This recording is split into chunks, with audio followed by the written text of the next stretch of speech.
પણ પ્રોબ્લેમ હોય એને જેટલા બને એટલા ઝડપથી સોર્ટ આઉટ કરવા માટેની અમારી તૈયારી છે.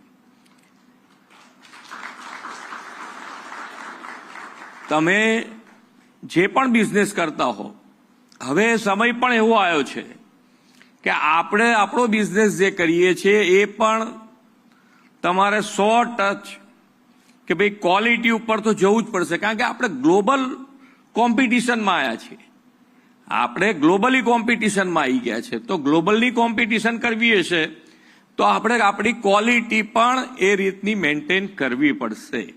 અને એના માટે આપણે બધાએ અત્યારે ક્વોલિટીની સાથે, હમણાં હું એક MSME સાથે બેઠા હતા તો મેં કીધું હવે આપણે નથી પેકિંગ જોતા હોઈએ જ ઘણી વખત, તો પેકિંગ હાથમાં આવે તો જ આપણને અંદરની પ્રોડક્ટ તો પછી જોઈએ, પણ પેકિંગ હાથમાં આવીને આપણે ખુશ થઈ જતા હોઈએ છીએ કે સારું કહેવું પડે. એટલે અંદરની પ્રોડક્ટ એમનેમ તમને સારી લાગે પેકિંગ જોવાથી.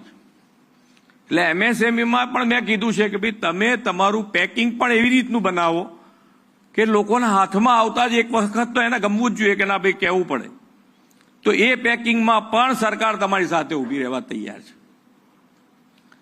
કે ભાઈ આપણે તમારે પેકિંગ કેવું જોઈએ છે. કદાચ નવું પેકિંગ બનાવવામાં તમને ખર્ચો વધારે પડે તો થોડો સમય સરકાર તમારા સપોર્ટમાં ઊભા રહે, પણ તમે એની પર પછી બધાને તો કિંમત બધાને મળવાની છે, વધુ કિંમત મળવાની છે, બધું થશે, પણ શરૂઆત કરતી વખતે ક્યાંક તકલીફ પડે તો એના માટે પણ સરકારની તૈયારી હોય છે કે ભાઈ તમારી સાથે અમે ઊભા છીએ.